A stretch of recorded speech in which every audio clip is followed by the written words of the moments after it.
Welcome back, everyone, to Too Much Popcorn, the movie review podcast where Jimmy and I watch a movie, or a couple, and then we sit down and we talk about them. We talk about things that we liked, things that we didn't like, and ultimately we come up with a decision on if we think you, the viewer/listener, should watch the movie that we just watched. And this week, we watched the hit 2008, 2009, 2013, and 2021 films Evangelion, or Neon Genesis Evangelion. We watched 1.11, You Were Not Alone, 222, You Cannot Advance, 3.33, You Cannot Redo, and 3.0 plus 1.01, Thrice Upon a Time. Man, how about those titles, huh?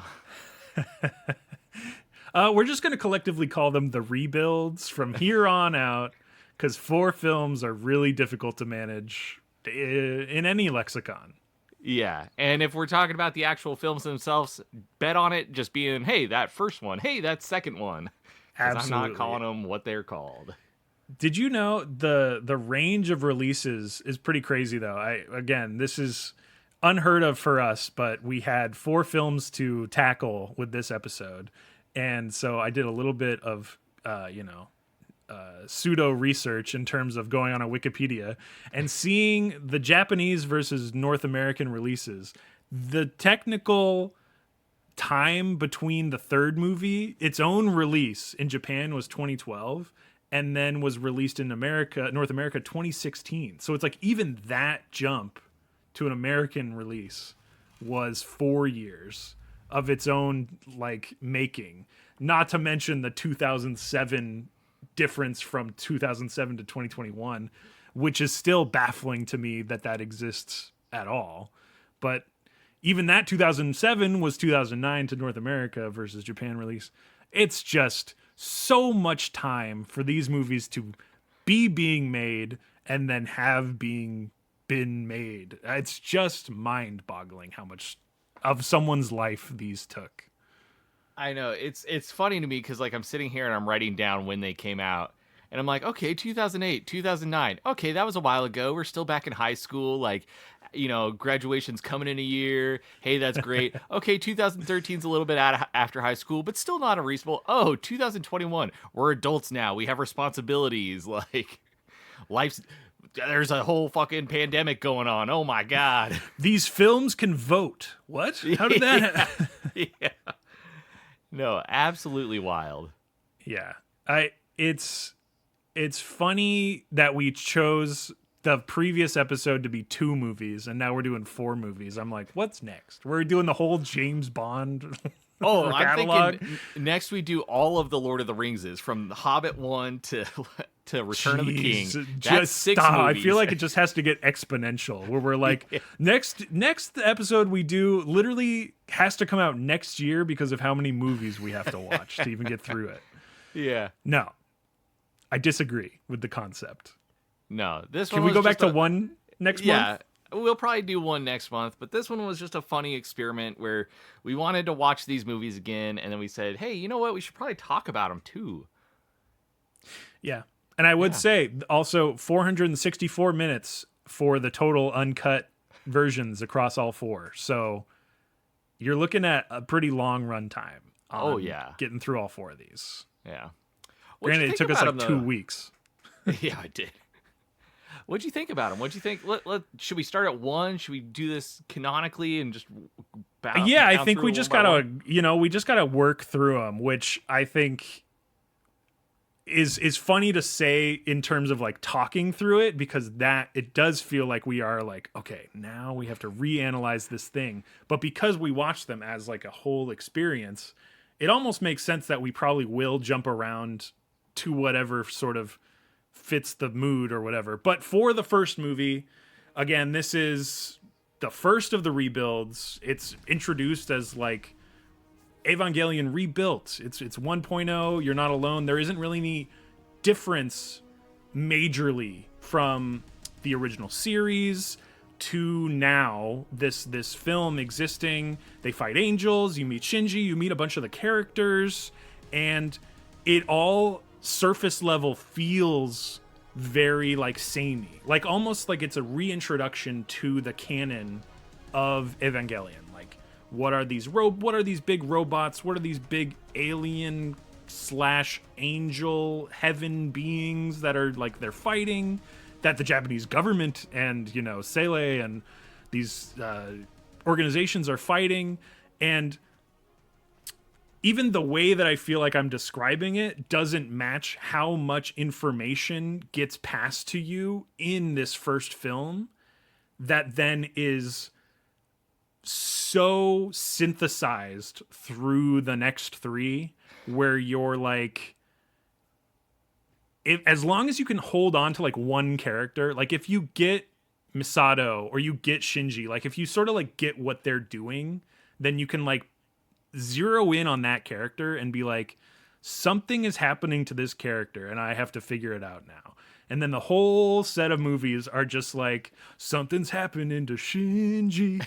We don't know what's happening to Shinji. And you're like, okay, well, I guess we're going to figure it out. You know, his dad Gendo's really upset and like hates him, but like, why is that? Do we ever get to kind of know?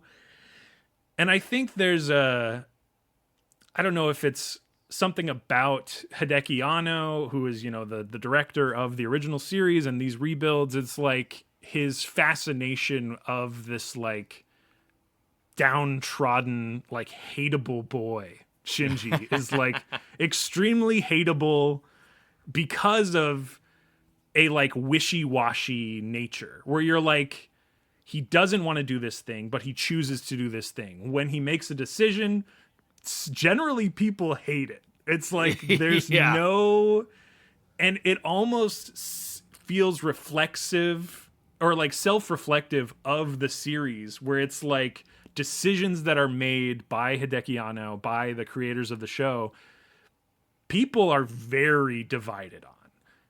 Like, there are so many things that it's like people hate the rebuilds, people hate the original series, people hate End. Actually, universally, I think End is kind of beloved in its weirdness and like fucked upness, because it is just this weird thing that exists.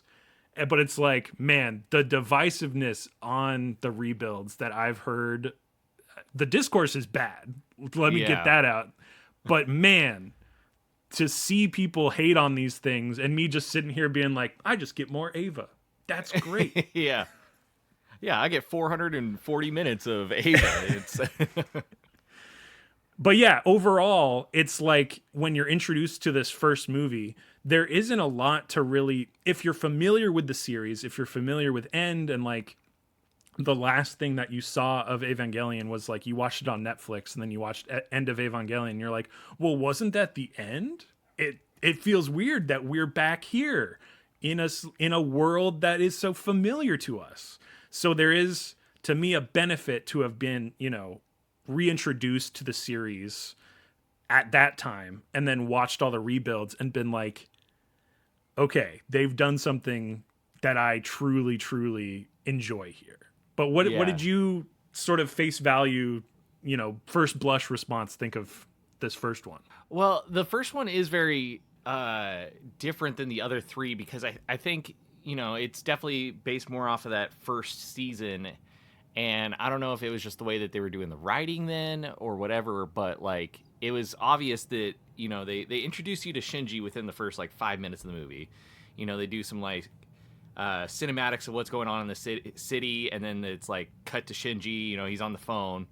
And then it's like for the rest of the movie, you're pretty much only following him and seeing things from his perspective.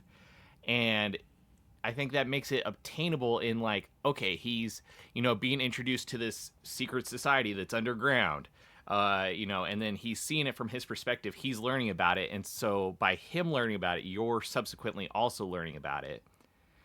And it's that way almost through the entire first one, where he sees something new, he's like, what is that? And then someone explains it to him, and through almost more show than tell in this one, they show him things and explain it through show, and then you, the watcher, get that and then comprehend it and understand it. And then the next 2, 3, and 4 films, I think it's, the combination of them having so many characters and so many things going on, that you're trying to get all this information from everybody all at once, and they're introducing more things and more wild shit going on, and you're getting all this, and they're doing a lot of it through tell, and you're just like, oh, this is a lot of information, huh? Yeah. They definitely. I think I can think back at like the third film when they just start telling you stuff, and you're like, yeah.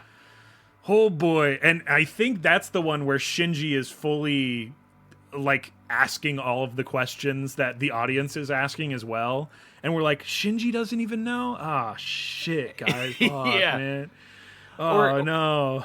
Or even in the third one, there's times where they will show you things and then not explain it. And you're just like, oh, I guess I have to kind of just figure out what that is. Huh? Absolutely. Yes. And I think to the credit of the first one as well, is they do show you way more than in the original first, season or first part of the season that it covers.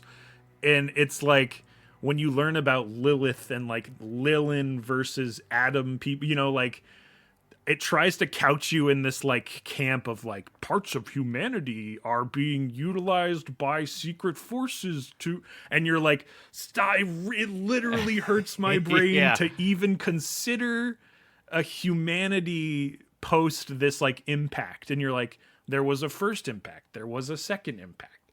We're in this post second impact apocalypse world that like, half of the population of the entire earth is gone.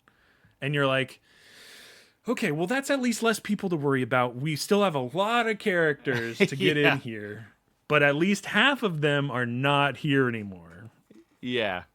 And with that, right, like they, like in the first one, I can specifically remember, like they show you the city, and then they show you that like the city goes underground, and it does that to be safe. And then, like, when things are safe, the city comes back up. And it's like, oh, cool. That's a mechanic that, like, they're visually showing me. And I can just kind of interpret that. Like, Misato's like, oh, yeah, this is how the city works. And you're like, oh, cool. And then, like, I think it's in 3 at one point, like, Shinji's talking to Gendo. And Gendo's like, yeah, look, Rei, clones. And you're just like, can you explain any more of that? And then they just don't. They just, like, walk off. And you're like, okay, I guess.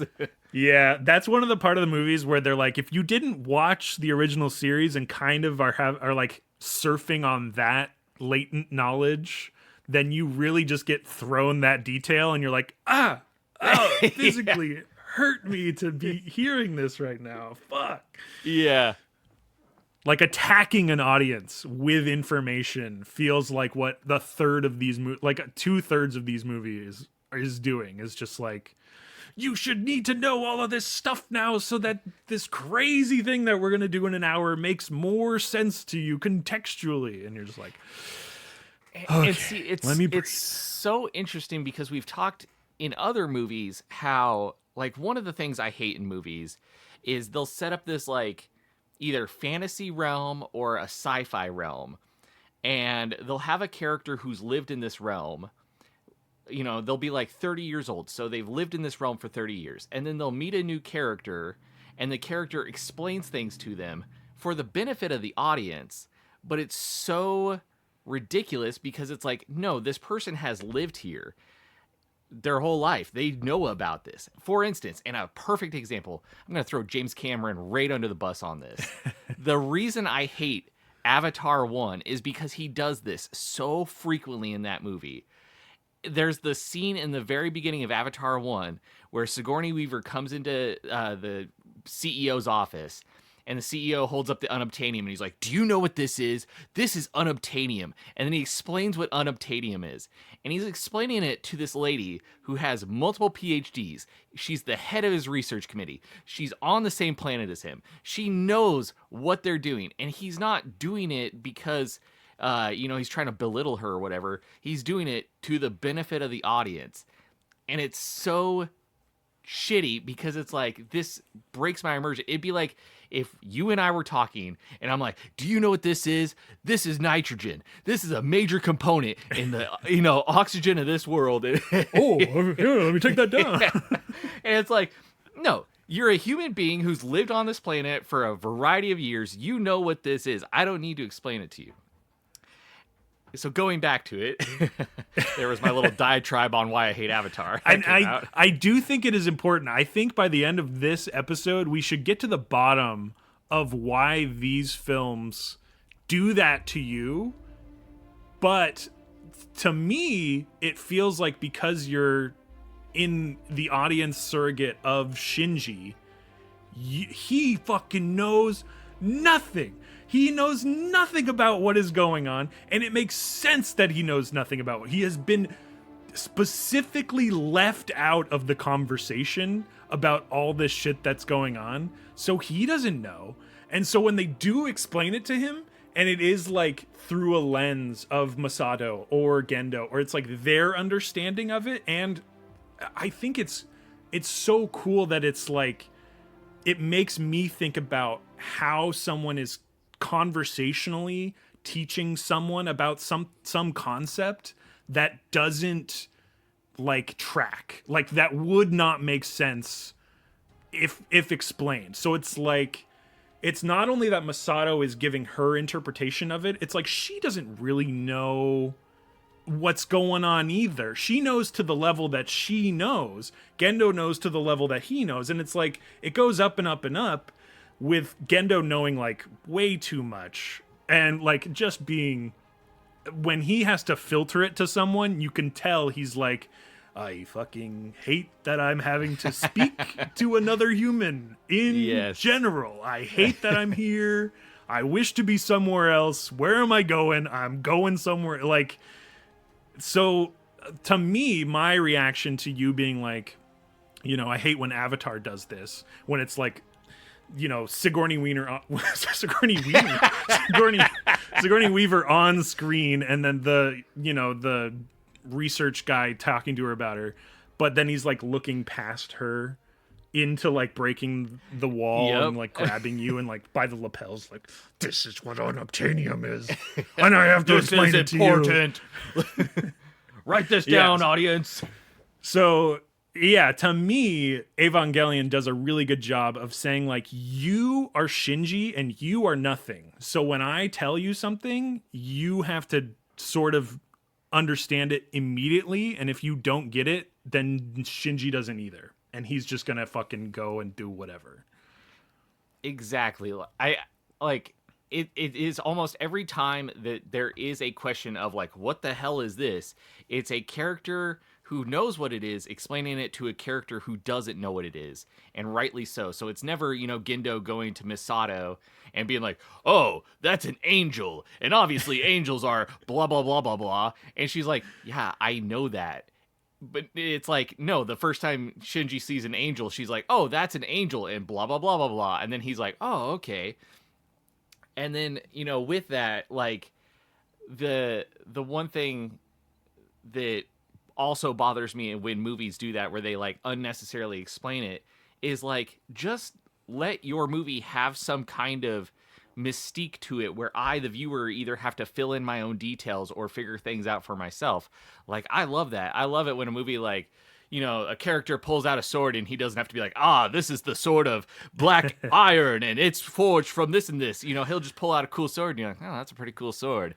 And then you kind of like figure in your mind how those things came up. Yeah. And, Evangelion almost does the thing I hate, where like they start to over explain everything, but there's so many things that actually do just need to be explained in this, where like, they'll come across a big red sea, and then a character's like, oh yeah, the sea is red this way because of the third impact, and you're like, oh cool, yeah, okay, now it makes sense.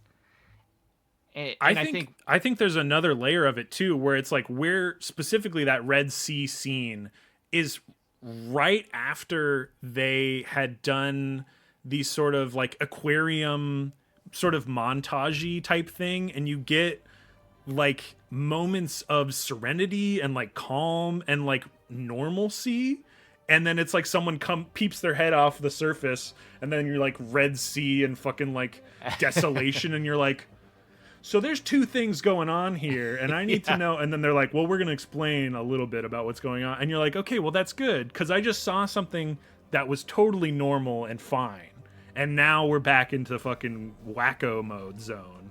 And I need a little context. And I think the film does a really good job of, or all the films do a good job of like juggling information and yes, like keeping surprises and surprising information and secrets to their chest when they need to, and then again, like giving you secrets and information that won't always make sense, and they'll just tell you a bunch of stuff and then be like, yeah, if you got all that, that's fine, but if not, we're going to show you a bunch of insane visuals that will be so delightful and hit all the dopamine levels that you were expecting anyways, that the moments of confusion will be lost in massive explosions and robot battles. So and I think too, like when they're explaining their stuff, they're explaining only so much, right? Like it's never, oh, that's an angel, and angels work this way, and then they've got this, and then they've got these powers, and they do this and that and this and that, and then they outline like everything and leave nothing to the imagination. No, it's like, hey, that's an angel. Angels are here because of the impacts. Oh, and then they also have cores that we need to destroy. And you're like, cool. I know why they're here and what we need to do to get rid of them. That's as much information as I needed. That's as much information as I wanted. And now I can continue watching the movie, which keeps chugging along. And then, okay, well, now they're trying to hit the core and it's not working. Okay, well, now they're giving me the next piece of information, and it works really well. yeah.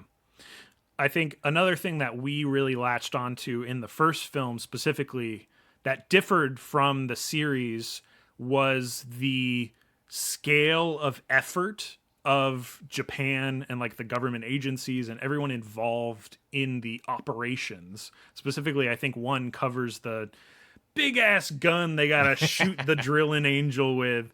And there's that, they spend an immense amount of time in the movie setting up like the first shot, and they're like, Yes. well, if you don't get it in the first, hopefully you get it in a second shot that maybe or maybe not will even be able to be fired. And it's like there's so much effort shown with huge machinery, huge amount of like manpower and effort, and just like specific scale of people like driving these machines and laying down these cables, and then showing you maps of Japan, like we're gonna route all this power from all this stuff. And it's so goddamn delightful and like detailed that you can't help but feel that there is like an immense amount of human effort put into the movie that then displays itself again as like a redoubled, the entire nation is coming together to have a, nationwide blackout to save the world by shooting a big thing. And you're like, fuck yeah, I hope they shoot the big thing and it does a thing, because everybody's in on it. Everybody in the entire country is in on this thing happening.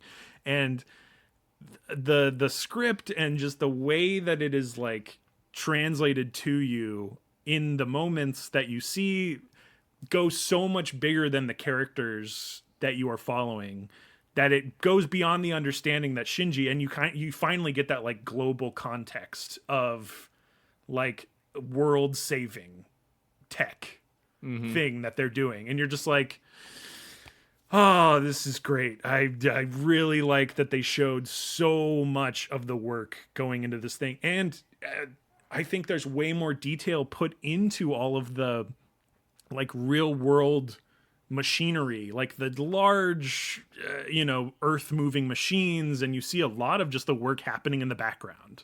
And it's just like so cool that the movie decides to do that. And I think a lot of Hideki Anno's movies, like I'm thinking of Shin Godzilla, there's like a huge part of that movie where there's like an immense effort by the government and the Japanese government again like doing like we got to do all this stuff so we can stop Shin Godzilla.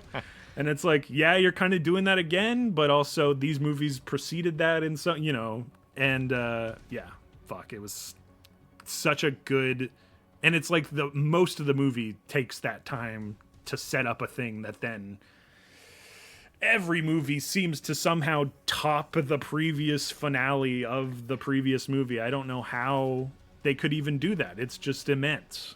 Yeah. No, I genuinely love that segment in the first one where they're putting everything together to, power this one gigantic freaking gun that the Eva has to shoot.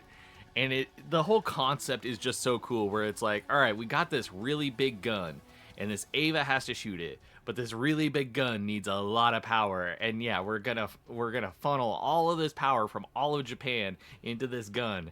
Oh, it is so like it just gives me the right amount of serotonin. Yeah, I absolutely love that whole scene. And it does a really good job of building suspense. And I think most people in movies think suspense is like, oh, it's always about like there's a killer coming around a corner, oh, where's the killer? That's what suspense is.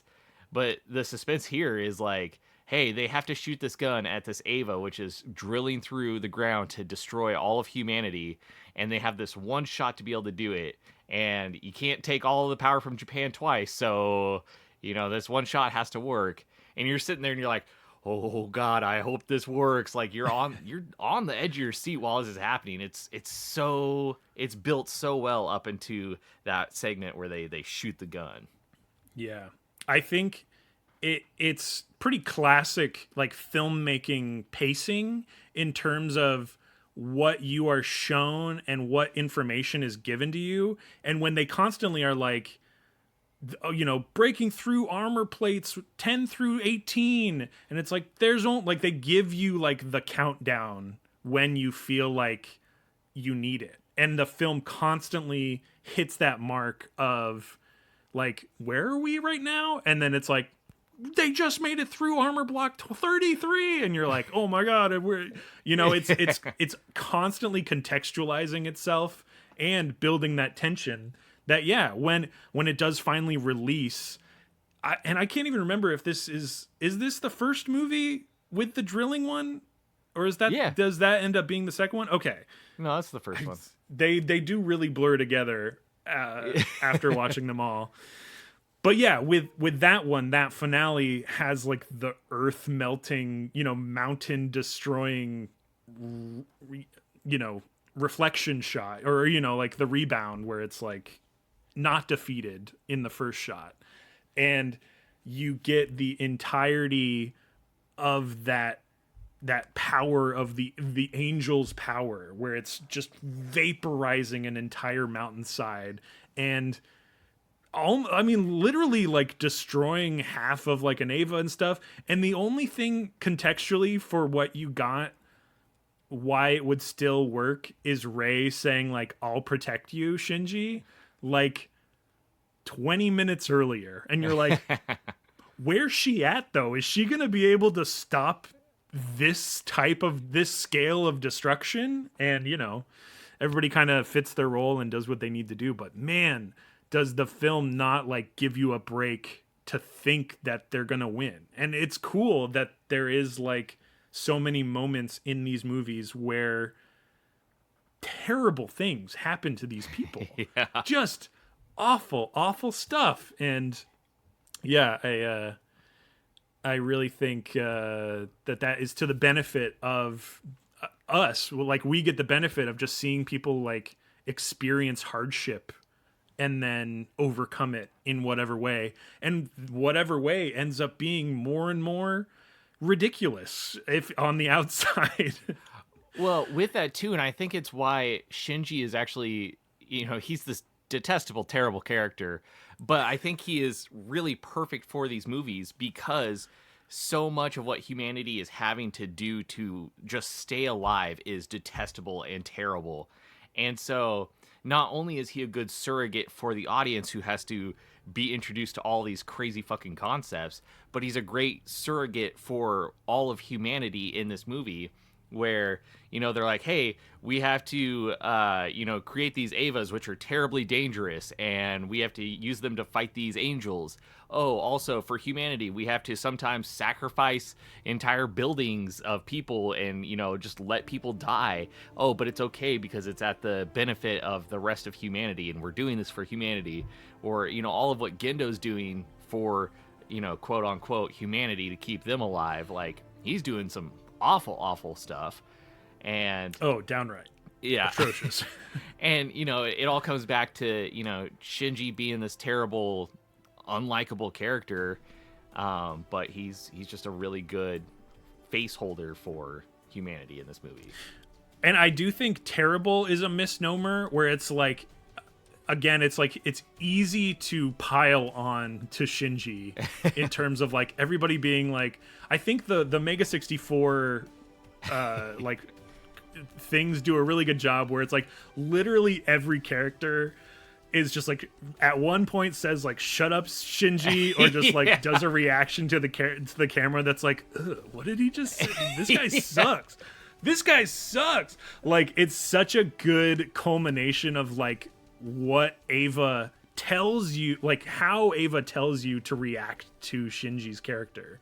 And it's like, if he was actually a terrible, like terribly written, like, like not a good character, then it would be, the whole thing would fall apart. So it's like the fact that we hate him, that we like pile on and are just like, geez, Shinji, this guy sucks. Like, it's to the credit of the like the heel type character that he is, and just like so unlikable because of his nature, but it's also like his the position that he's constantly put in, being like, these big robot animes are always like, put the young school child in the giant robot so they can save humanity. And like Gundam's whole thing since the dawn of Gundam has always been like, put the child in the war machine. You put that child in the war machine right now. And then like, I haven't watched a lot of Gundam, but the first movie was straight up just like, these children should be at war for us. And Eva does that too, where it's like, Shinji, you have to save humanity. And then Shinji's like, well, do I want to save humanity? And you're like, oh, do you need to be asking that right now? Don't you want to save humanity? But then the movies like do ask you like, is it worth it to save this iteration of humanity? And you're like, oh no, it's getting too deep. And don't get me wrong. Like, when I say Shinji's this terrible character, it's not because he's terribly written, and it's not because he's like mean. He's terrible. Yeah, he's not mean or racist or like a crappy person. He honestly is just a kid who's having to navigate being told to go into a war machine at the whole benefit of saving all of humanity. And if he doesn't, he's going to doom all of humanity.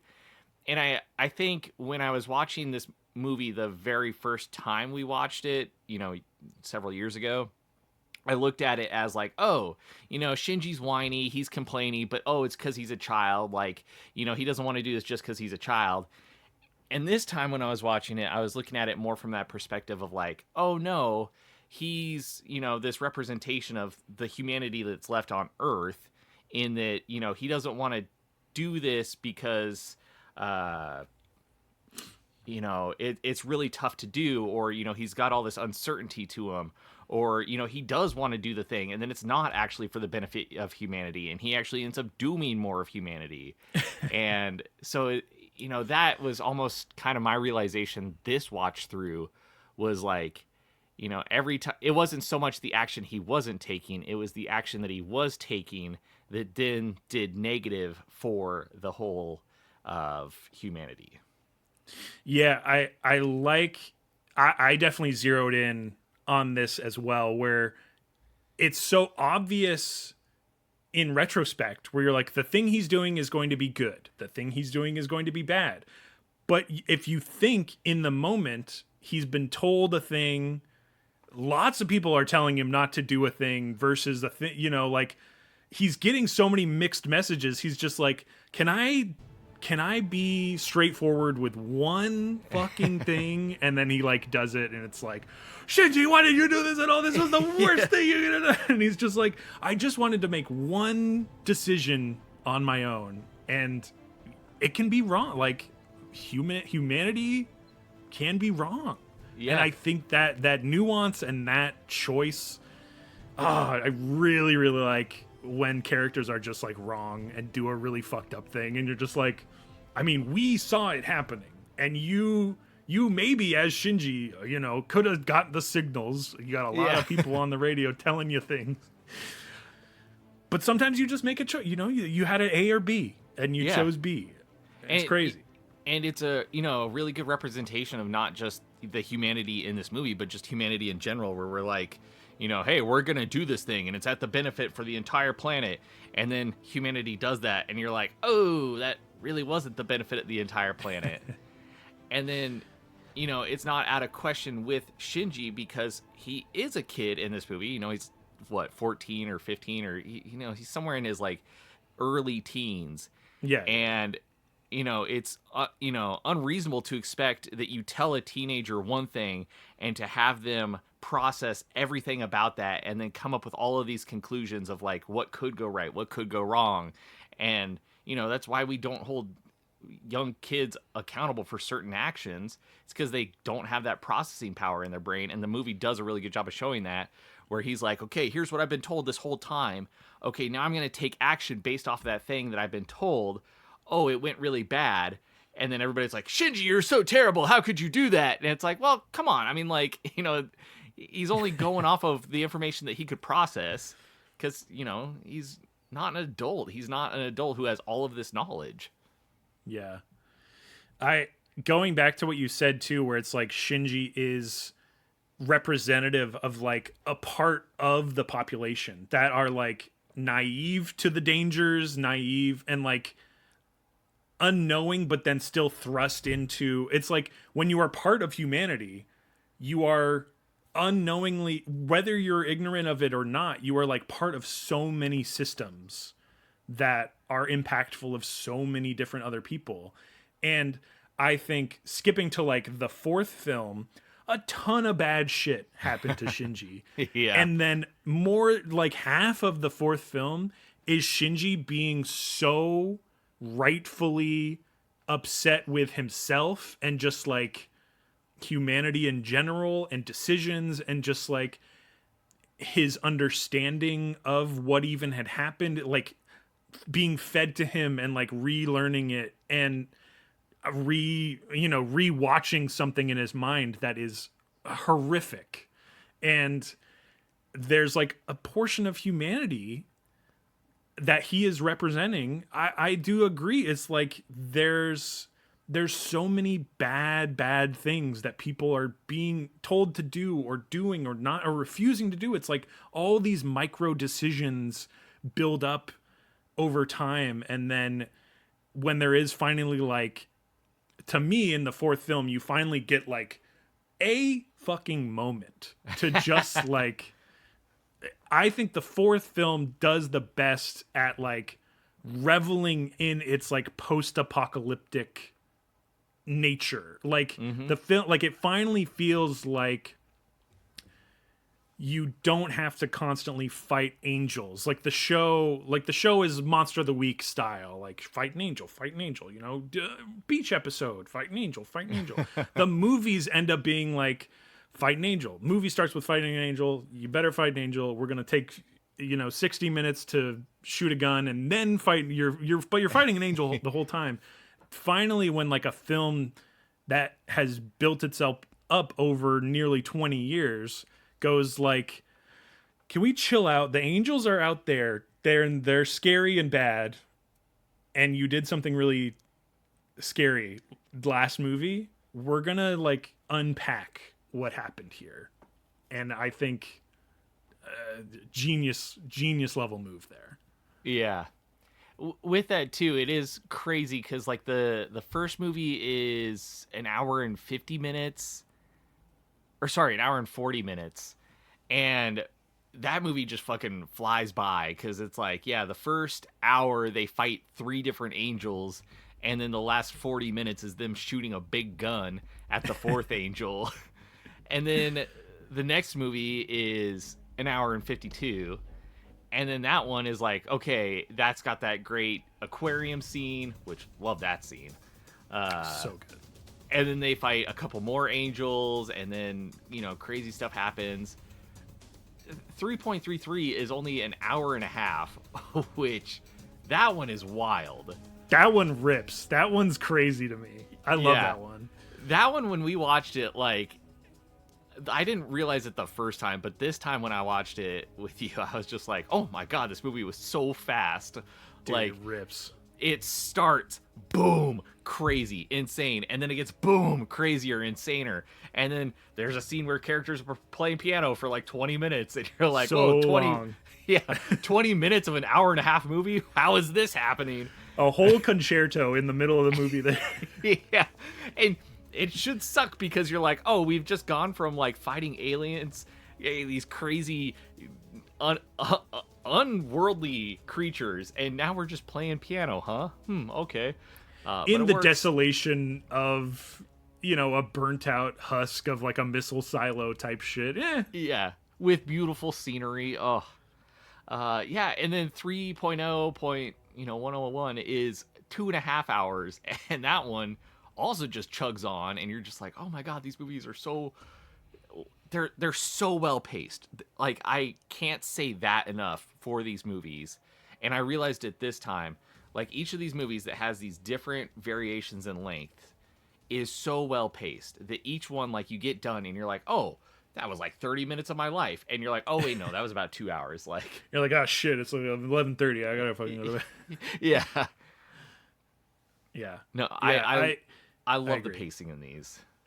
Yeah, there's, I think it's the like, to the credit of all of the people involved in these movies, when like one's done and you get the like, next time on Evangelion, and I'm like, I need to see that right now. I have to go to bed right now, but I need to see that right now. And I love that, because I think specifically, I can think back especially to 2, where you get the like, in the next time on Ava, there's also like a completely new scene that opens up a crazy amount of stuff that happens in 3 that you're just like, wait a second, what? This happened post credits? Like, Yeah. Like, the setup for the third film completely dismantles an entire thing that the second movie like built up as the ending.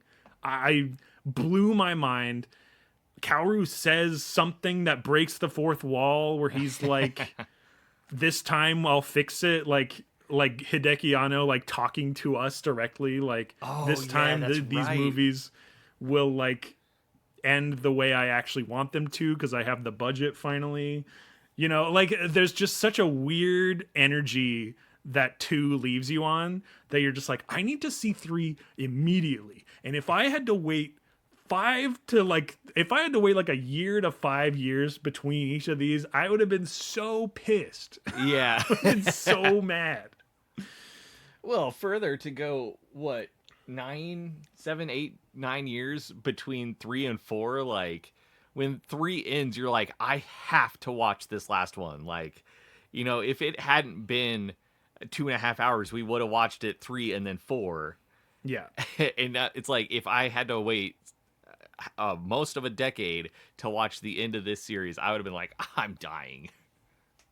Well, and a movie that ends on like a to be continued for a notorious series that the end of Evangelion like ended as it ran out of money, you're like, thank God Ava is like as renowned and huge as it is now, and like the studio is as fiscally, with it, that they can be like, they can give you a to be continued on a film that they know is going to come out, and not just like, how terrifying would just like 3 movies with no fourth, with a to be continued, just be like, yeah, we just ran out of money, couldn't make the 4th one. I'd be like, no, we have to find the money. We have to all come together collectively as humanity and make this movie happen. But thankfully, it just, overrides that. No worries.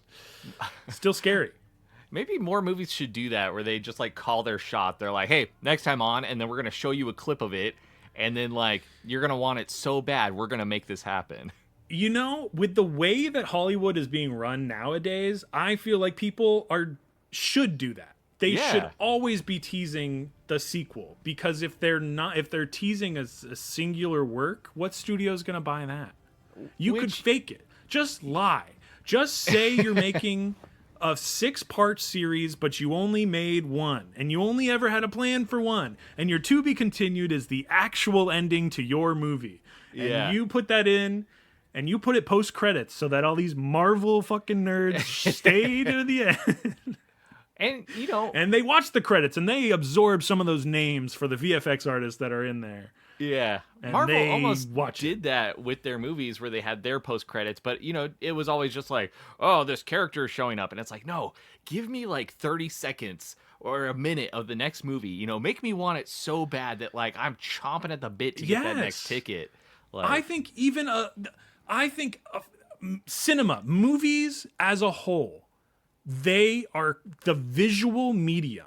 If I see Thor will return in blah, blah, blah, I'm seeing text on a fucking screen that says a character's gonna come back. Fuck you. Yeah. I don't give a shit.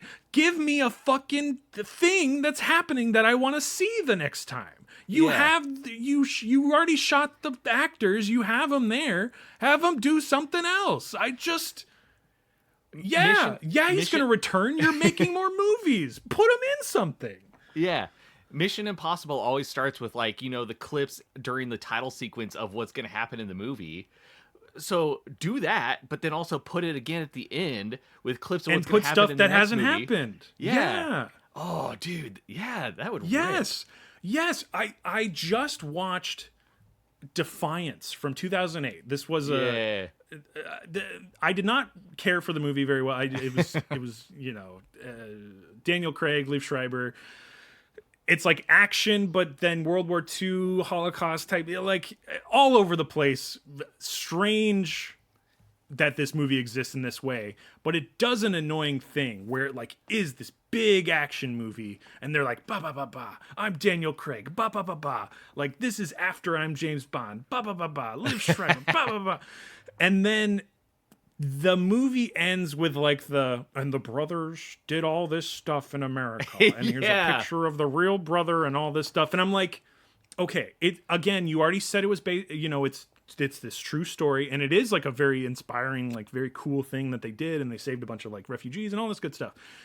But then the movie's just like, here's text with a photo, and I'm like, just do the cool thing and show the action stars doing something. You had them there. What are you doing?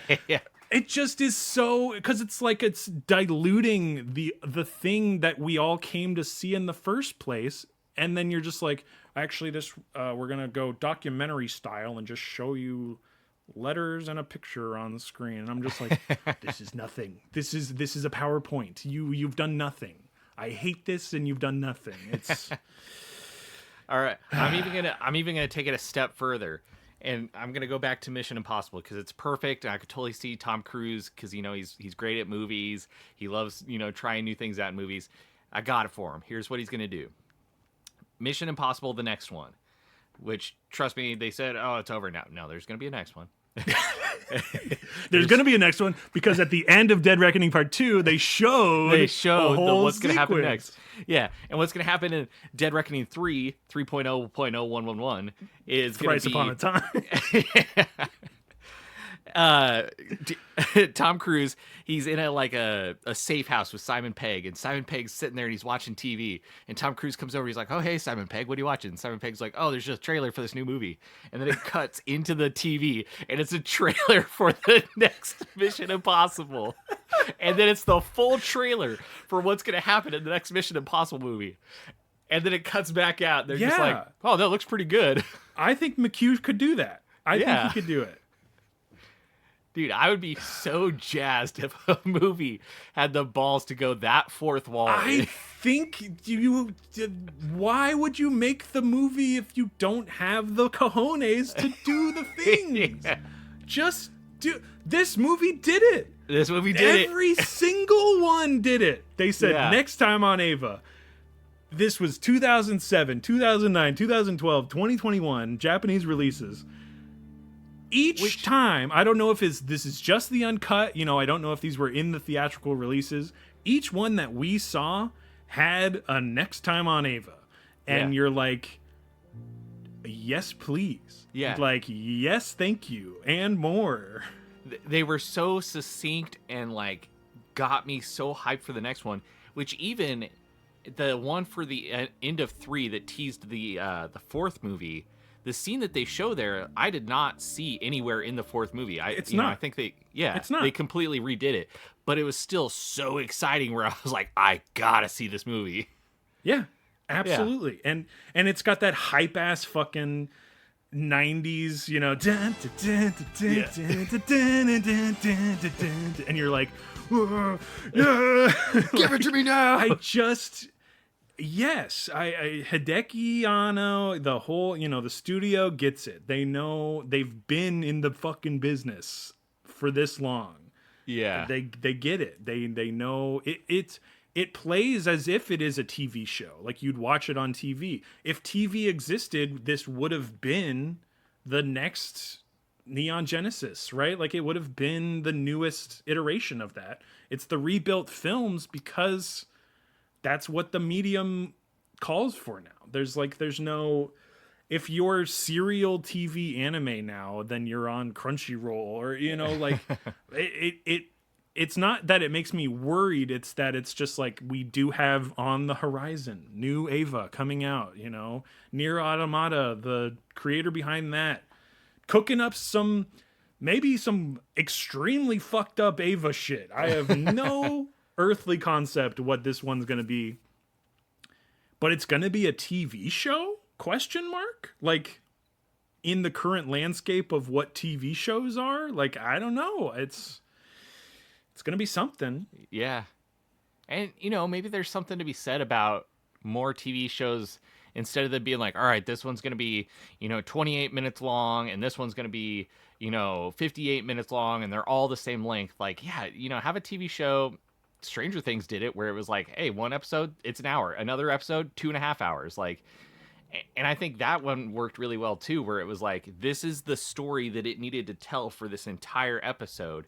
And they didn't limit themselves to being like, no, we have to get all of this information into 1 hour.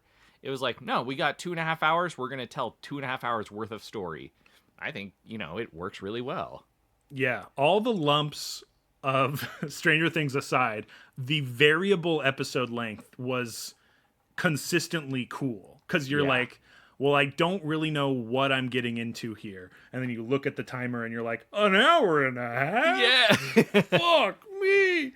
And it's like, it's cool because there was a sense of like, what you're trying to accomplish here will be done. And then it will lead into the next thing, which who knows how long that one's going to be. But much to its credit, the variable episode length was very, very cool. I fully expected like a half hour in the final season, just like a chill episode where they were like hanging out somewhere. And I think there maybe was like a 40, to an hour one that felt more chill than the rest of it. But yeah, there's much ado about the variable length that I think, again, with these movies too, it's like, yeah, this is working. I really like what's going on here. Yeah.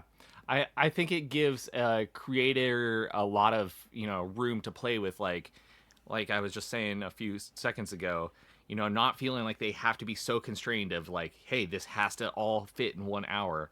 And then with that too, like you're watching it and you're like, okay, the previous episode was an hour, the previous episode was an hour, the previous episode was an hour, and I'm getting a sense for how the story's going each time, and I'm getting this repetitive motion, and I can sense how the story's going to go. But when it's like, okay, this one's an hour and a half, how are they going to fit all this in an hour and a half? Oh, this one's 2.5 hours. What the hell's going to happen in this one? It I think makes the story work more for the viewer, because they're like, I don't know what's going to happen. Is a character going to die all of a sudden? They could die in the first 5 minutes, and then the rest of the 2 hours could just be the rest of the characters mourning them. I don't know. I gotta watch it. Yeah, and the rebuilds do that flawlessly, where surprises come at interesting times at the end of a film, at the beginning of a movie. It's like, yeah, you just get a lot of stuff thrown at you. And I think the cool thing is you get so much information, so much visual delight, a lot of incredible, I think, again, like genre pushing, like bending of the genre, pushing of the medium of animation, of Japanese like anime style animation, and story. Like you're getting pushed a high grade, high quality story that has that care and attention paid to it that it deserves. And it's like you just want to see things that get that level of care, because it shows. You get to see what people have like poured 20 plus years of their lives into when it culminates to a final film. Or like, even if you just see like one of the rebuilds, it's like you're seeing a ton of work go into this thing. And it's like, you love to see it. You love to see it. Yeah. And you know what I love to see? Ads. Lies, but let's go, baby. Woo! Woo! 14 years later. And we're back, and we finally have the budget to do what we wanted to do. Well, they do a time skip, 14 years between 2 and 3. Pretty crazy. Which, again, is wild, because we get from the end of 2, and we're like, how could it get any more wild? And then 3 starts, and you're like, what is happening? I think 3 does a fun thing where you get like the repeated audio, like Shinji don't get in the Eva versus Shinji get in the, like, pilot the Eva right fucking now, son, or I'll kill you. And then the Toji's sister being like, don't ever pilot an Eva ever. And I think I don't know if this is specifically a thing that I remember from Eva, but like the repeated task given to Shinji, like being just audio wise, like repeated and repeated and repeated into your head, is like reads as classic Eva to me. And it's like, it's disorienting. It's it's an effective tactic in a film to like really make you question what they're supposed to do. And I think we talked about it earlier, where it was like the decision making that Shinji has to make. The third film is the one where like he has to make there's a choice there.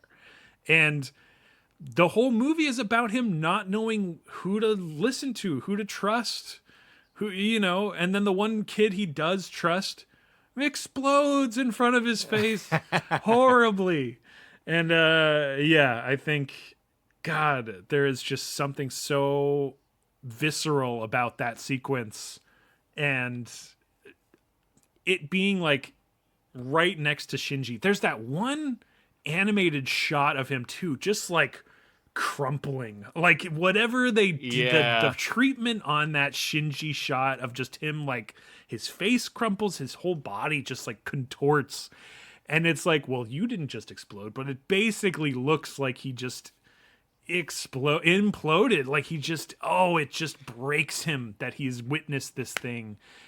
what a way to like, I think that's the end of that movie, because man, that is such a crazy ending. My God. I think that's something these movies do well too, where like you have this character who is relatively unlikable, like we've said, and they straight up punish this kid. Like the way they treat him is terrible. The fact that they berate him and give him these singular tasks and basically turn him into a robot. The fact that they put him through all this trauma, and if he truly was this unlikable character that you, the audience, did not like, you wouldn't feel anything when he's just so beaten down and broken. But like you see him sitting in the Ava and he's just kind of like going through the motions, and you're like, oh man, I feel really bad for him. Or like he sees something terribly traumatic, like his friend's head exploding, and you're like, oh, like I feel really bad for him. Like it does a really good job of showing his humanity and his emotions to these terrible, terrible things. Yeah, I think it's one of the best depictions of in anime of like that emotion. Like when you think of like a Ghibli movie where it's like those big globular tears, where it's like you're reading the sadness, you can read happiness. It's like Ghibli movies and Miyazaki have always had this like high standard of like conveying these complex human emotions through the art medium of animation. And this film and this set of films matches that to the credit of these artists. Again, it's like so easy to tell what these people are like going through. And it's like, even though it is an insane post-apocalyptic nightmare of a world that they're living through, the emotions that they experience, grief, loss, excitement, like all of these things that you're reading are just very, very well emoted and like written into these characters and drawn onto the screen. And I mean, the funny thing is it's like, man, that is so like serious and cool that they do. The flip side is like Ano constantly being this pervert is just like, God, he is just like so obsessed with like the young girl body. Like, Yeah. there's just like way too much of that shit going on in these movies. Yeah. And you kind of like, as a fan of the series, you're like, okay, well, Hideki's just going to do his cutie honey. He's going to do, he's going to be sort of a creepy, greasy little guy. And you kind of get through that so that you can experience Ava and all the people that like work on the series and, trust his creative vision, even though that creative vision includes a sort of leering eye of young women's bodies and just a very skeevy type of situation. But I can't tell you how many times I've yelled this when we watch these movies where I'm like, Asuka, put on a fucking shirt. Yes. God, it is so constant, especially in the fourth movie where we're just like, please, Asuka, just any clothing, please.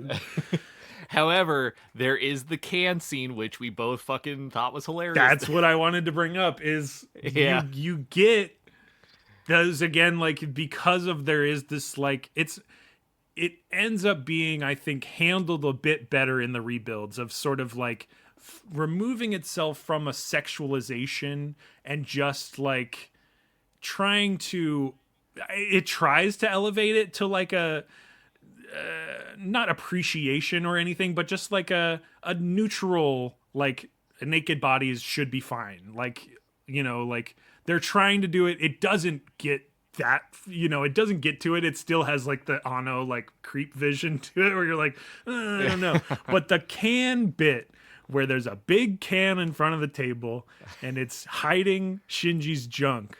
And then she grabs that big can that's closer to the camera, and then there's a littler can behind it, hiding his littler junk, is still so grade A, top tier, one of the best visual gags that they do. So good that they do it the second time with Asuka, where it's like Yeah, the tiny straw. straw covering her boobs goes to God, it's so funny. So Yeah. funny. I just No, love that the bit. can bit is great too because like you expect in like it's like in Austin Powers when Austin's walking by and like they're moving the can with him to like cover his junk, and so you're like, oh, Shinji's gonna move, and then he doesn't, and you're like, oh no, but then there's a littler can, and you're like, okay, that's funny. Yes. I think there's the genius of that, especially with the Shinji version of it. It's like or Masato is like so like not interested in him that she is absentmindedly, like without the audience being aware, like grabbing the can, and we're all like, oh no. Like Yeah. you're gonna move the can, that's the only thing stop, and then tinier can, and you're just like, oh shit. It's crazy to be talking about it when it's like such a visual gag. It's just like you just have to see it happen. It's so funny. Yeah, that bit is really good. I love that. But Masato doing like, nonchalant, just like being an alcoholic. I don't know. Her character. Oh man, Which so many cans. I picked up on that too this watch through where like the first time I was just like, okay, yeah, Misato's here, but this time I really kind of like latched onto the fact that when we meet her in the first one, she's this like bachelorette who lives alone and drinks a bunch and eats TV dinners, and like that's her whole thing. She loves alcohol, she loves TV dinners, and she's a huge slob. And she kind of acts this way because I think that's her release from the immense pressure of her job that the government has put on her.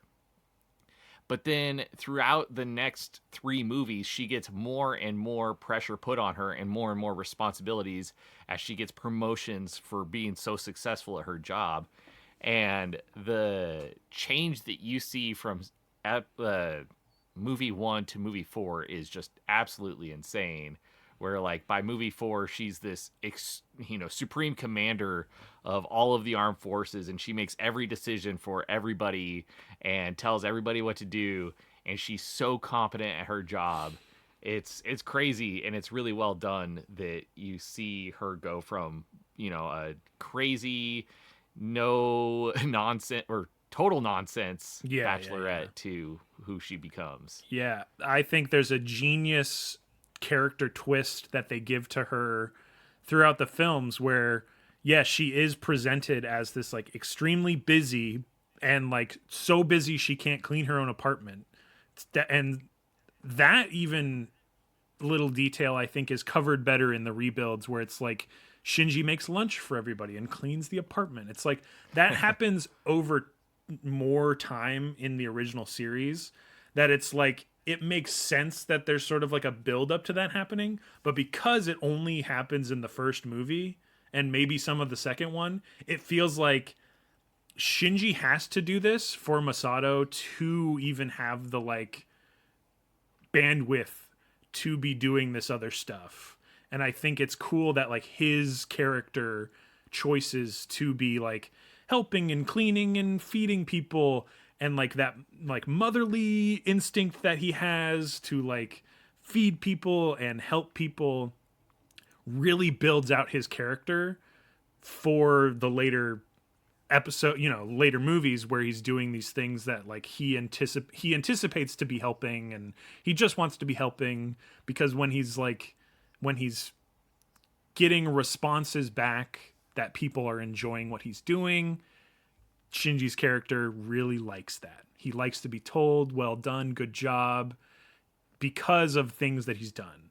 And whenever he does things in the EVA, he's told that. Whenever he's making people lunch, he's told that. And there's that constant feedback of like, this thing is good that I've done, and I'm going to continue doing it. And nothing else in his life ever had done that. So when he finally like makes meals and everyone's like talking, like so many lines of I think the first 2 movies are like, did Shinji make this? Oh shit. Oh boy. Yeah. And then Asuka's like, I'm gonna make him a meal too because that was really nice. Maybe it was too salty, but like it was pretty good. Like in her shit eating way, like, fucking Shinji, this Dorcas nerd, how dare he be a good cook? I'm gonna make him a food. Like, the surrounding of this like one act that he did that impacted so many different people felt really, really cool to witness in like a filmic version instead of, I think, because it happens in the series in that longer form way, it just is like a thing that builds his character and he does. But because it is a thing he does in the movie, it is like a foreshortened, like, this thing that he does is very, very important for the rest of the movie. The rest of the series, it's great. I love that. It's really great because it's him trying to find family amongst these people. You know, he's never had a family. You know, he tried to connect with Gendo, and Gendo's like, "Fuck you, Shinji," and then he's trying to develop and make his own family with these characters, and he's doing that by making them their food and taking care of them. And then it's so great because, you know, they kind of reciprocate, but at the end of the day, they make it so apparent that he is there to pilot the EVAs. That is his role. And so it really kind of like makes this betrayal of them to him, where he's like, hey, I really just, you know, want to be family and I want to be friends and I want to share this community with you guys. And they're like, hey, yeah, great. Like, Shinji, we're trying to like you, but also like your role is to pilot the EVA. And at the end of the day, that is why you're here. And, you know, we love you, but also get in the fucking EVA. Yeah. And I think I finally remembered why I started talking about Shinji cooking so much is Masato, by the end of the fourth film, finally removes her glasses, and you're like, you're given the way back into like her humanity.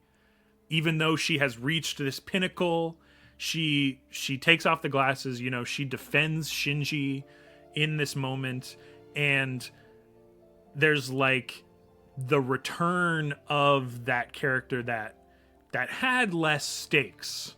There was still humanity was always on the line.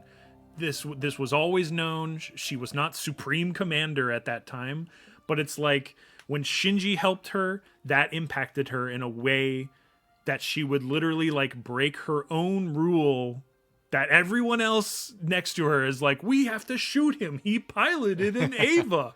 And she's like, you know, 14 years ago, I told him I would tell him to pilot the EVA.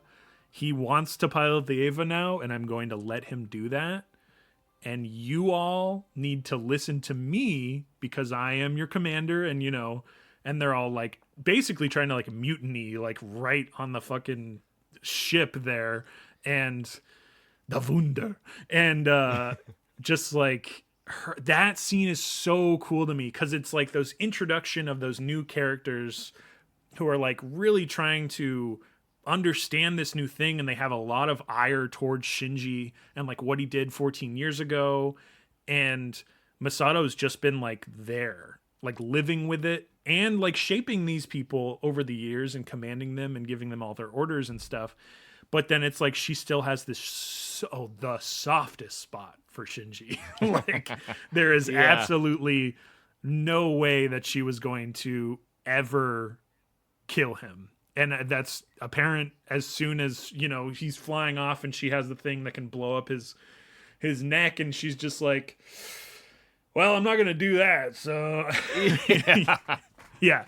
But it's like that character choice and just Masato being there for him is like such a cool, God, I love that. Well, and that's a great parallel that you bring up too, where like the other character that has glasses is Gendo. And, you know, there's the point where he takes off his glasses, and instead of that return to his humanity and his original character, he's further gone, where like he takes off his glasses and it shows you he is no longer human. He is fully sent himself off the edge. And like that's great, where it's like you have Misato who's on the one side and she's always the good side, and then Gendo's the bad side. Yeah. Damn, that's sick. Yeah, because it's like the eyes, like just having the eyes to look into, to reflect yourself, to, you know, see that you are being seen, and also, you know, see itself. And Gendo having this void, like this lack Yeah. of entire lack of humanity. He admits to, he's like, I've gone too far, you know, like there's, yeah, that's actually, oh, that's sick. Cause it's like, Yeah. there is an element where while commanding the Wunder and, you know, harnessing the power of Unit 1, there's an element where maybe she would have stepped too far into that as well and gone down the path of Gendo and, you know, been cultivating this lack of humanity as well. But the fact that she has that humanity and her eyes, dude, that is Yeah. sick. I love that. Yeah, I love that it's like it. You know, she got up to that brink. The glasses were showing that, you know, she was not having her humanity. She's shielding herself. She's protecting herself from all of the dangers of being human. But then she falls back and becomes human again. Whereas he like is like, nope, I'm not human. I've given up my humanity. Oh, also I fucking hate Shinji, and like, you know, I hated him from the start, and I still hate him. All I want is for him to pilot the Eva and to, you know, create these extinctions. Like, it's so good. It's so good. Shit, that is really good. Because Yeah. it totally, it never, I think never in the films are you on Gendo's side. He's always shifty. He's always doing bad shit. And you're sort of like, you're working for him when you're working for Nerve. It's like all of the Ava stuff preceding the third film is like working towards human instrumentality, which you don't really, it never really is explained. It sounds bad. It sounds like a merging into a single consciousness that like ends humanity at the same time as like birthing some new god, basically. And Gendo wants this, and everyone else is like, nah, we're good. We'll do something else. And the fact that like Gendo works so tirelessly and like hard to do this, and this culminates in the fourth movie of just like Shinji having like the longest conversation with Gendo throughout the series, throughout End of Eva, throughout the rest of the movies. It's like they just like, they're fighting like a lot, but also like the fight is a conversation. And I think, to the credit again of like Anno and the original vision of the rebuilds, and what Kaoru says at the end of 2 is like, this time we'll like do it right, or this time, you know, this is the fixed timeline or whatever.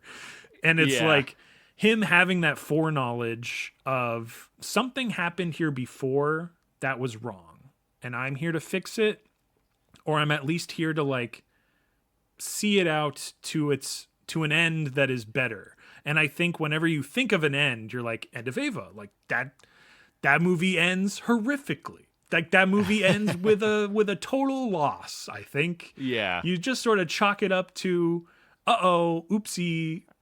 Oh no. Oh no, whoopsie doopsie. And then for the fourth movie in these rebuilds to show again, like the finally like chill post-apocalypse, where it's like people living, pregnant women giving birth, farming rice, you know, there's still that ominous looming experience throughout the film where you're like, you're going to research sites and finding Masato's son, and like there's just a whole lot of shit that's still like thrown at you, but the deluge is finally like subsided. Like you get that moment of a finally, and it is throughout the moment, it's through Rei. And I think that's the important part of that, is you get it again through someone at zero. You get it from someone who literally has to ask, what is hug? What is kiss? What is baby? Like you are so reduced to nothing. And I think in Japanese, Rei also translates to zero, maybe, but regardless, it's like she is so zero in this movie. There is like, she is not the Rey we knew in the previous film. She's not the Rey from the show. She wears a different outfit too. It's like she's just so different and so wrong in so many ways because she just has nothing for so much of the film. And so finally when you reach like into Rey and you get something out of her, like she's gone, of course. Like Yeah. that's what's so funny about this, or not funny, it's horrific, but there's like finally this character is returning to like a form that is recognizable and literally changes the color of her Ava, like the plug suit, to the white that you recognize from previous films and stuff like that, and you're like, oh, there's Rey. Gone. Just totally gone. And yeah, it's just like Shinji has to keep going through these horrors of people that he loves and like can trust and confide and like wants to create this family with. He sees them die horribly so much. So it's to the credit of the movies, Shinji gets a happy ending. And I think an Eva series with a happy ending probably is not what maybe like 50% of fans were looking for. I think, I think there's an end of Evangelion for everyone where you're like, the ending should make me feel really bad and I should feel like shit because of what's happening, and I should feel the creator's vision of what they wanted was not fulfilled here. Like they themselves are feeling the void in what they have created here. And then you see 20 years on, Hideki Anno has finally like come to a conclusion that Shinji deserves to be happy in this timeline. And whether he wrote that ending or like somebody came up to him and is like, hey, maybe Shinji should be happy. like the catharsis that I get by watching Shinji walk away into a future that is not abysmal and horrific is one of the best feelings in a film that I ever have felt. Each time I watch it, I'm like, the piece de resistance is here. We've gotten to this inevitable ending that finally, and it's not inevitable that he feels good, but it's inevitable there's an ending. And so I'm glad that he finally gets to feel good. Well, and like, I think the way I feel about the end of the last movie is it's not even a happy ending per se to me. 'Cause like a happy ending would almost be where they're in, this paradise of a, post-apocalyptic world where they're growing rice and like, things are green and they're starting to win there. But the way the movie ends, and I don't really want to spoil it per se. I won't spoil exactly how it ends either. Yeah. But where it leaves us almost feels more like a relief than it does a happy ending, where it feels like all of these movies, you start with like this introduction to, post-apocalyptic Japan, Shinji's on the phone, and then every moment from after that where you see these flying machines fighting this angel, every scene after that is just like a breath in. And I feel like for all of those movies I was just like just like breathing in the entire time. And then you get to the very final scene of the last movie, and then it finally feels like I'm able to go and like breathe out, and it feels like such a relief. Yes. Yeah. I say happy ending in terms of I am not I'm still physically exhausted at the end of watching these movies, but I am not so like crushed by what has happened. I do feel relief. Like there is a release of the pent up, just like the feelings that get you through these 4 movies are dissipated. They are like, you get just and yeah, I do not want to spoil the actual ending scenes, but it's like what you finally see when this movie is ending feels like one of the best sequences that like you're like, well, it's not exactly what I expected, nor what I even needed, but I'm glad that it's what I'm looking at here because man, could it have gone way, way worse. 100%. And I feel like if it had ended with, that, paradise of them being in the farm where they make the rice, and it's them being happy, Ray learning to be a person, Shinji finding happiness, them building this community and family in this paradise. I don't think I would find that same level of relief from that ending of the movie. But the way that the movie does end, I think gives me that release and feeling. Well, yeah, I think there's an element where if you're left in the post-apocalyptic town that you start in, there's a continuation there rather than a finale. All right, so hear me out, because I want to make this like comparison, and I want to see if you kind of get the same vibe that I'm going to lay down. Where there's the band Garligan, and they got the album If It Will. Mm-hmm. And there's the two songs on there, Slowing Down and Form. And Slowing Down is this like multi-part song that has like a couple different changes in like tempo, vibe, style, all these different things. Yeah. It's a journey.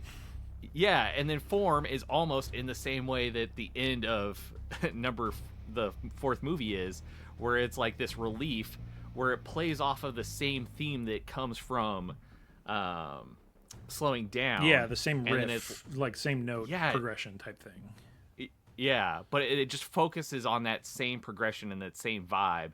But it feels like the first song is that like build up and that vibe, and you're like, oh my god, where's the relief gonna come? Where's the relief gonna come? And then it comes in a completely different song. Mm-hmm. And although while they work really well on their own, you really got to listen to them one right after the other because they play off of each other so well. And I think movies 1, 2, 3, and 4 are the same way, where it's like each one works really well on its own. Each one is, this masterful piece of art. Each one is super great. But then when you watch all 4, boom, boom, boom, boom, boom, and you get to that last scene of number 4, it's the same thing where it's like, okay, this has been the buildup, and now I'm getting that relief. And I only have that relief because of all of the other movies. Yeah, each time, and we've watched it at least 2 times now, and both times I have that same relief where it's like I literally tear up both times.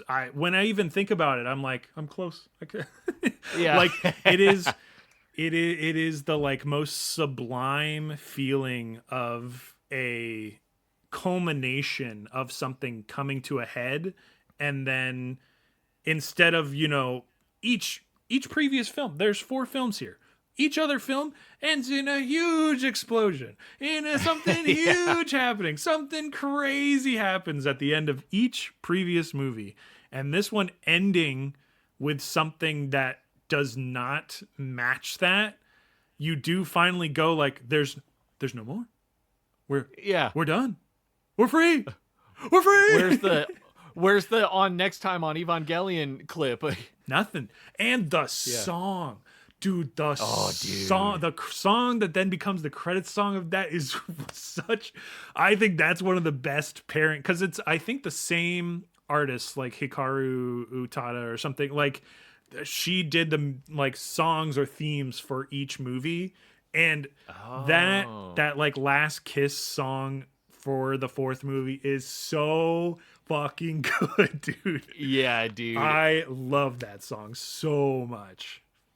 Yeah. Not only does that song like just feel so good and have such a good like vibe to it, but like when it like starts in that scene, you're like, oh, what is this? And then it like progresses, and you're like, oh my god, like I'm just gonna keep saying like it's giving that relief feeling that like I just can't explain. Like, Well, and to go deeper into the song itself is like there's that like oh like repeated part that has a choral element to it, and it feels again like it's more than just the single singer. It's like where the film comes together is like the compilation, like the ensemble of all these people.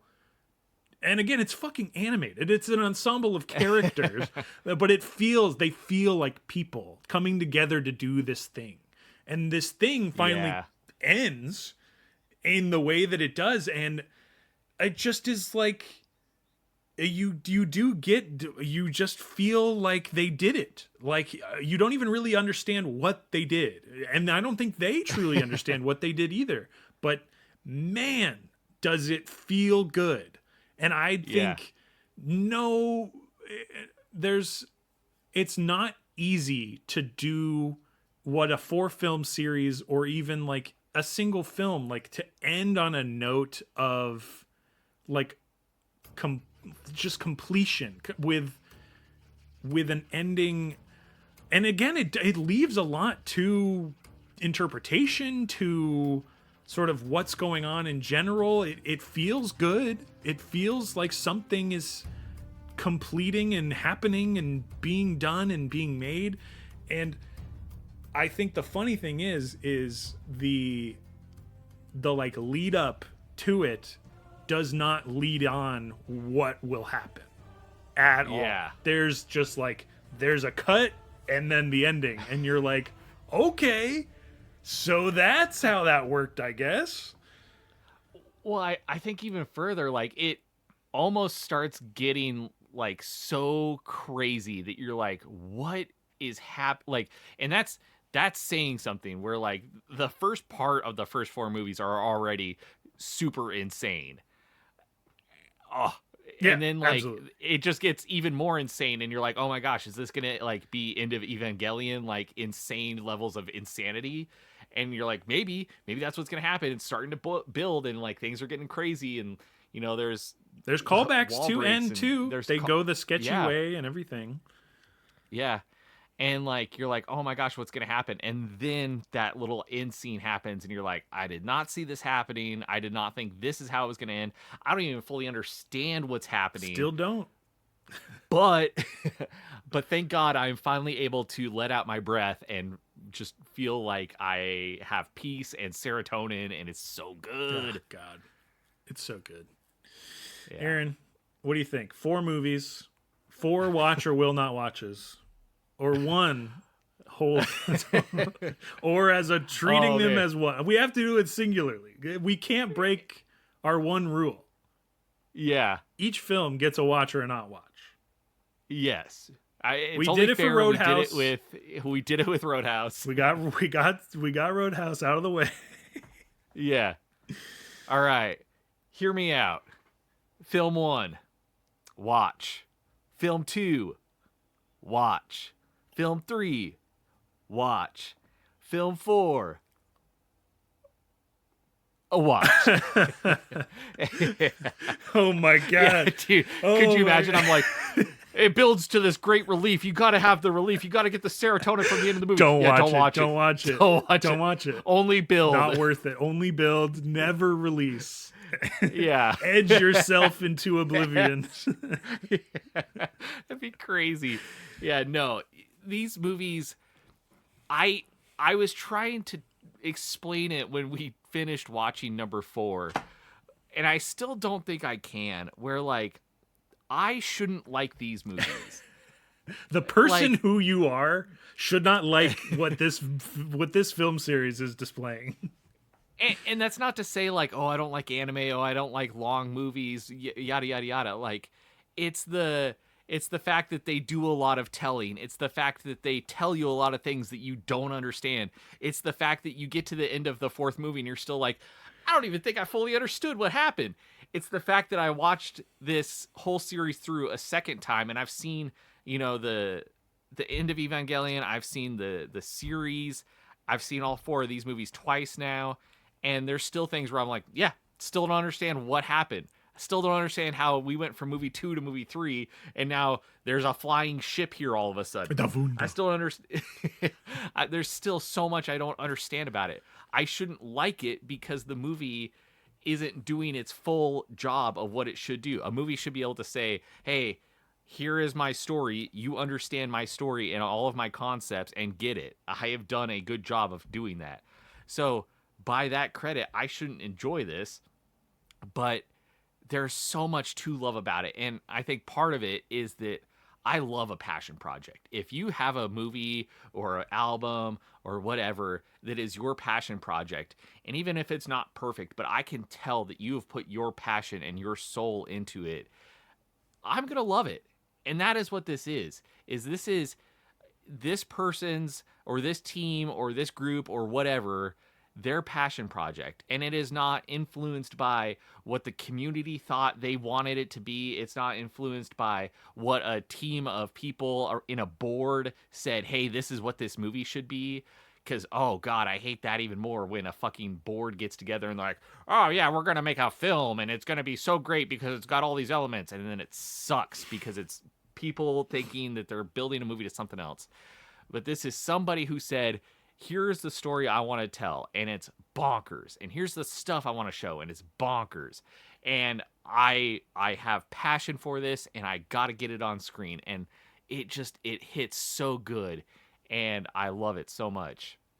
And again, like going to the serotonin that the 4 movies alone give me, building up to the final end of the movie, and the serotonin I get from that conclusion of the movie is just like, it's so good. Like, I'm even thinking like, oh man, like when we end this podcast, do we watch all 4 all at once? Like, because I got to get another hit of that end of the movie. Bring man. up the 4 like, screens. Yeah, play them all at once. Maybe that's the secret. Yeah, sync them up. So, sync them up to Pink Floyd's album. Pink Floyd's Wizard of Oz.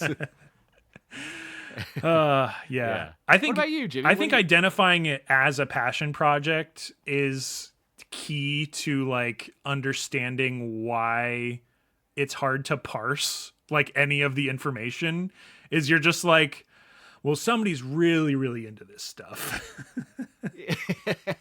And like, well, it's not necessarily even like the fans can be into it. It's like some of it is just behind a wall. Like, I don't know if it is meant to be understood ever. And like, that's the thing too, is like, I've seen people put out their passion project where they make a movie that's, you know, their passion, and it's jarring and, you know, almost like against the audience, where they're like, this is my story and only I and a select group of people understand it, because it's either a whole bunch of inside jokes or a whole bunch of inside knowledge, and, you know, we're not going to explain it because it's our thing and blah blah blah blah blah. And you're like, okay. And this like almost borders on that, where like it almost feels like he's got this secret that he wants to keep to himself and he's not going to fully tell you about it, but it still works. Yeah. I think it also comes with like, not necessarily quote unquote baggage, but like the existence of End of Eva and of Neon Genesis Evangelion as a TV show. It's like it comes with a piece of media from 1997 that says that this is the end. Like, yeah. You made 4 extra movies about a piece of media and a passion project that you love so much, you're literally resurrecting it from a thing where you hated it. You killed the like beloved character on screen horribly. Like, yeah. Viscerally, really scarily bad. And you did that, and it's like that end sticks with you. It's like when you watch End, you're like, okay, well, can I? And it's just like, I just remember it having like a still at the end that like holds too long. And you're just like, and it's like, I don't know. It's crazy. It's crazy that there's a manga for this whole thing that I don't even know how they would be able to parse any of that to begin with. And, you know, that's a whole nother thing that I have no knowledge of. I've not read any of the manga. But for the movies, the Rebuild series, first one, watch. Second one, watch. Third one, watch. Fourth one, it's a watch. You gotta watch them all. I agree with Aaron wholeheartedly. There is something to this series of films that is deeply, deeply passionate. You can tell there is a love for robotics, electronics, animation as a medium in general, just movement, heart, hope, people, humanity. It contradicts itself. It hates people. It loves people. It brings people together. It throws people apart. It destroys half the human race. It brings them back together. It's so big. It's 2021 for this to have come out is still surreal. It did not feel like a real experience when watching it. And I think we did watch all four in 2021 previously. So that was our... Because I don't think I had any way to watch the rebuilds without like buying the DVD or, anything like that. But the access to it that we then got when they were all just streaming and we're like, do we watch all the rebuilds? And like you get into it and it does this jarring thing where if you've watched the series before, if you've watched Neon, if you've watched End, you have this like base level knowledge of what's going on, who these characters are. And these films can be watched separately. I think you could watch all four. I think you should watch all four, but I don't think you need to watch the series beforehand or watch Eva at End. I think you can and probably would benefit you to sort of have the historical context of like what the rebuilds worked off of and did. Because I think especially jarring the first film when you completely are like aware of Eva and like how the show goes and everything, and it does weird stuff that you don't expect. It's cooler when you're like, ugh, what stop. Do the thing that I've seen before. If you're rebuilding it, just rebuild it the same. Like there's an element where like the deep otaku fan in me is like, just you're rebuilding it, rebuild it the same. It didn't break the first time, but you think about it for like 2 seconds, you're like, oh no, it broke so bad. You broke it so bad. You made a movie where it was the end, and you killed your favorite character on screen and you choked her to death. Bad. And so you're like, a rebuild should be, we rebuilt it faster, stronger, better. We rebuilt it as a beast of its own, and to again just be this visual feast of never before seen robotic biosynthetic. It is conceptually such a bizarre thing to be happening. There's so many shots in these movies where it's like an Eva in like a soup, and you can see it's like bones and like innards and stuff, and it's being like operated on. And again, micro scale, it's like it is this huge 10-story behemoth being operated on by children, basically.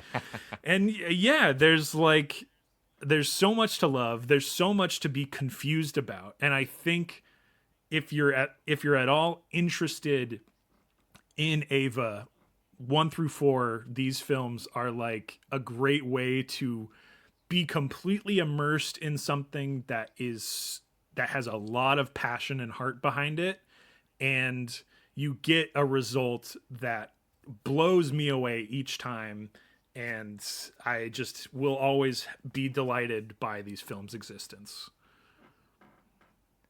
Absolutely. It's crazy. It's crazy these exist. It's crazy they exist at all. It's crazy that they exist in the way they do exist. It's crazy that you can, if you get a Prime thing right now, is right now when you're listening to this. Maybe. I don't know. Either way. Also, I just looked, the freaking, you can't buy the 4-disc, and it's not even, that's crazy. If you want like the highest tier Blu-ray 4K It has like multiple releases of each movie, theatrical to extended uncut. It's like $700. Oh my gosh. It's because it's like 18 discs. It's like insane. Yeah. There's so many versions of these movies, and it's like if you want the regular one, it's still like $120, you know, and stuff like that. But like if you're like the crazy, if you're really into Ava, it's like $800. I'm not even kidding. Oh my gosh. Crazy. So I'm not getting that, but I will eventually get all the movies because I want special features. These are the movies where it's like, I want the special features. I want the making of. I want to know so much more about what's going on here, because when you just watch the movies, you're like, huh? I don't know. Could be anything. Could be anything. But I think we did it. We told the people. I think so. They need to watch the movies. They should watch the movies. They should watch the movies. People should watch this. I think so. And so I'm going to leave it at that. I'm going to say thank you so much for listening to us rant and rave about these 4 movies. Maybe next month we'll return to just one, a simpler time. No way. A simpler it's 8 time. movies or it's nothing. How are we even going to watch 8 movies and then talk? Either way. Hey, if you got 8 movies that are all in one series that you feel like we should watch, reach out to us. Leave a comment somewhere and say, hey, here's my favorite 8 movie series. And hey, then, you know fuck what? that. We're going exponential. If you don't have a film series that's 16 movies, no. We'll see. I mean, what horrors may come next month? Yeah. Who knows? April could be off the rails entirely, but for this month, we've got It could Ava. be our human instrumentality project. We could achieve synthesis, finally. But until then, we have been Too Much Popcorn. I hope you enjoyed Too Much Popcorn while listening, and you have a good one. Bye. Bye.